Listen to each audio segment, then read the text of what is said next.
बिस्मिल्लाहिर्रहमानिर्रहीम। अस्सलाम वालेकुम। कैसे हैं आप सब? उम्मीद करती हूँ कि आप सब खैरियत से होंगे। आज मैंने बनाया है मैगी नूडल्स। बहुत ही टेस्टी से और यमी से बन के ईज़ी से 2 मिनट में तैयार हो जाते हैं और बहुत ही मज़ेदार और हर दिल अजीज़ हैं। बच्चे इसको बड़े शौक़ से खाते हैं। ये देखें, ये लिए है मैंने नूडल्स का पैकेट।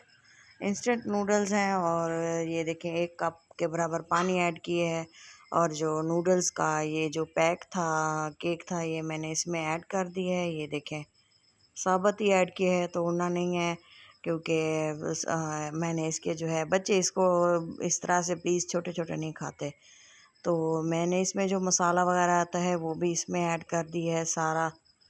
और इसको थोड़ी देर के लिए मैंने इसको बॉयल होने दिया था। इसमें 2 साशे थे, आप देख सकते हैं, वो दोनों ही मैंने तमाम सारे फुल ही ऐड कर दिए थे।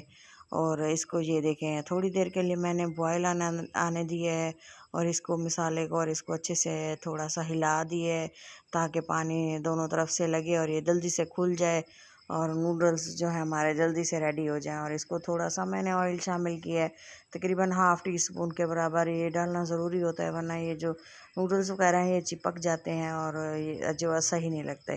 इसका सही बनाने का तरीका यही है। ये देखें मैंने जो है इसकी साइड्स को खोल दिया था और ये देखें और दोबारा से इसको ऐसे रख दिया है और पानी में बॉयल आना स्टार्ट हो गया है और मैंने इसको थोड़ा सा कवर लगा दिया है तकरीबन 1 से 2 मिनट के लिए। और पानी देखें थोड़ा सा बाकी रह गया और थोड़ा सा खुश्क हो गया है और इसमें मैंने थोड़ी सी बारीक कटी हुई गाजरें ऐड की हैं और जो है ये बहुत ही अच्छा सा क्रंची सा फ्लेवर देती हैं।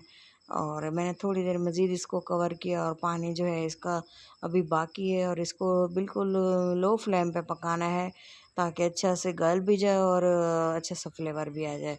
ये देखें इसको अच्छे से मिक्स कर देंगे और कवर करके इसको अच्छे से पकाते रहेंगे। काफ़ी तकरीबन 2 से 3 मिनट इसको लगते हैं पकाते हुए। और ये देखें, आप देखें कि थोड़ा सा मैंने इसमें हरा धनिया खुशबू के लिए ऐड किया है और थोड़ी देर इसको मिक्स कर किया है और जो इसमें एक्स्ट्रा पानी था, मॉइस्चर था, वो मैंने ड्राई कर लिया है। ये देखें बहुत ही मज़ेदार से मैगी नूडल्स हमारे रेडी हैं। हम इसको सर्व करते हैं, डिश आउट करते हैं और आपको दिखाते हैं कि इसकी फ़ाइनल लुक कैसी है। ये देखें एक प्लेट ली है और इसमें जो मैंने मैगी नूडल्स बनाए हैं वो मैंने ऐड किए हैं और माशाल्लाह से लुक बहुत ही प्यारे और फ्लेवर वाइज भी ये बहुत ही मज़ेदार बन के तैयार हुआ था। ये देखें मैगी जो है हमारे रेडी है। इसमें थोड़ा सा मैंने गार्निशिंग के लिए हरी मिर्चें और थोड़ा सा पुदीना रखा था। इस वीडियो को पूरा देखें। अल्लाह हाफिज़।